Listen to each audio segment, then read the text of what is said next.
Welcome to Ancient Wisdom for Modern Work. In the hustle of profit, product, and productivity, it's easy to neglect the how, our ethics, our conduct, and our internal state of being. But what if the secret to sustainable success wasn't found in the latest management trend, but in wisdom that's existed for thousands of years? The host of this podcast, Kimberly Killer, is here to explore the ancient concepts of Yamas and Niyamas as a powerful framework for modern leadership. So, without further ado, let's get started.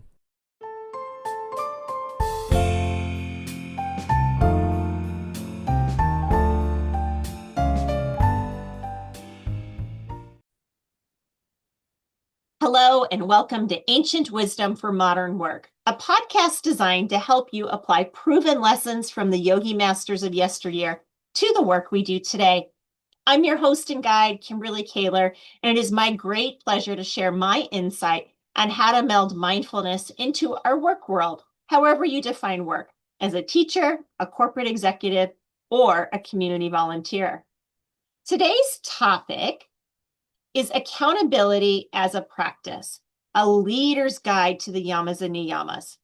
We tend to talk about accountability as a destination, a state of being for an organization, like being profitable or innovative. We create complex systems of performance reviews, scorecards, and reporting structures, all in an effort to engineer it into existence. Yet accountability often remains elusive. People deflect blame, they hide mistakes and resist ownership, not because the systems are wrong, but because the underlying human conditions for trust and responsibility have not been met. True accountability is not a system to be installed. It is a culture to be cultivated. It is the natural outcome of an environment where truth is safe, discipline is valued, and self-reflection is the norm. It grows from the soil of personal integrity. For leaders seeking to build this culture, the ancient yogic principles of the yamas, those social ethics, and niyamas, our personal disciplines, offer a profound and practical guide. This shifts the focus from enforcing accountability to embodying it, creating a workplace where responsibility is a shared value, not a dreaded obligation. This is not about adding another layer of complexity to management. It's about simplifying our approach by focusing on the core human elements that make accountability possible. Let's begin with satya, truthfulness, the bedrock of responsibility. Accountability cannot exist without truth. If people are afraid to speak honestly about what is happening, a missed deadline, a flawed product, a strained client relationship, then problems fester in the dark. The first duty of a leader seeking accountability is to make the truth safe. This is the practice of satya. In many organizations, a culture of green lighting prevails, where everyone pretends they're on track until the moment of collapse. This is not a failure of individual character, but a rational response to a system that punishes bad news.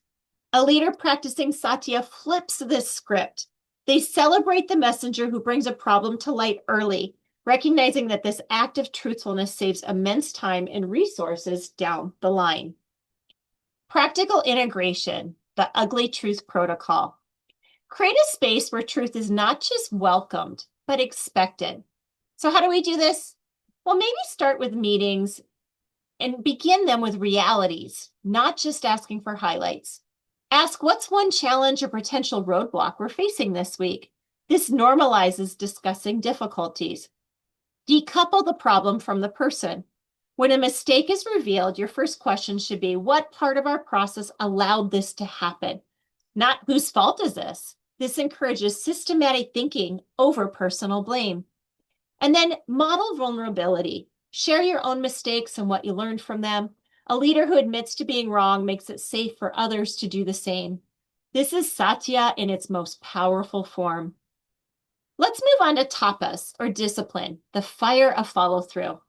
A promise without follow-through is simply a breach of trust. Tapas is the inner fire of discipline required to do what we say we will do. It is the grit to see a difficult project to the end and the persistence to uphold a standard, even when it is inconvenient. In a leadership context, tapas is the engine of execution and the soul of reliability. A culture of accountability is simply a culture where everyone practices tapas. The leader sets the tone. When you consistently meet your deadlines, honor your commitments, and hold yourself to a high standard, you create a powerful magnetic pull for others to do the same. Conversely, a leader who is all talk and no action creates a culture of empty promises. So, how can we integrate the commitment inventory? Well, start first by recognizing that discipline thrives on clarity. Make commitments visible. Use a shared document or project management tool where all major commitments and their owners are tracked. This transparency creates a gentle collective pressure to follow through. Practice the one hard thing rule. Every day, identify and complete the one task you are most likely to procrastinate on. This builds your personal muscle for tapas and creates momentum. And then finally, protect your yes. Accountability is also about knowing your limits. Use the discipline of tapas to say no to requests that would overextend you or your team, ensuring you have the capacity to deliver on what you've already promised. Let's move on to self-study, the mirror of ownership. The final piece of the accountability puzzle is ownership. This is the ability to look at the situation and see one's own role in it, for better or worse. This requires self-study. The discipline of self-study is key. Without introspection, we are destined to see ourselves as victims of circumstance, forever blaming external factors for our failures. A leader who practices Satya is constantly examining their own impact. After a tense meeting, they do not just blame the difficult person. They ask, how did my approach contribute to that tension? What could I have done differently? This habit of self-reflection is contagious. It shifts the focus from finding fault to finding understanding. Practical integration, the reflective debrief. Encouraging you at this point to consider turning reflection into a team sport. Conduct blameless postmortems. After each major project, whether it succeeded or failed, gather the team. Ban phrases like we should have, and instead use prompts like, what did I learn? What was my biggest assumption? Introduce I statements. In performance conversations, guide the conversation towards self-reflection. Ask questions like, what is one area where you feel you grew the most? Or where do you feel most challenged? And what did that teach you? Keep a leadership journal. Spend 10 minutes at the end of each week writing down your reflections. Where were you most effective? Where did you fall short of your own standards? This private practice of self-study builds the self-awareness necessary for public accountability. Let's turn now to ahimsa, non-harming, and asteya, non-stealing. They serve as those ethical boundaries to guide us with regard to accountability. Accountability can turn toxic when it is weaponized. Ahimsa, non-harming, reminds us that feedback and performance management must be conducted with compassion. Public shaming or overly harsh criticism is a form of violence that destroys psychological safety and makes people hide their mistakes. Similarly, asteya, non-stealing, demands that we give credit where it is due. An accountable culture is one where people feel their contributions are seen and valued. When leaders steal ideas or fail to acknowledge the work of their teams, they break the trust required for people to take ownership. Practical integration, the compassionate review. So what are some tips to get started? First, praise in public, correct in private. This simple rule is a direct application of ahimsa. It preserves dignity and creates a safe container for difficult conversations. Also practice radical attribution. Go out of your way to give credit to the specific individuals responsible for good work.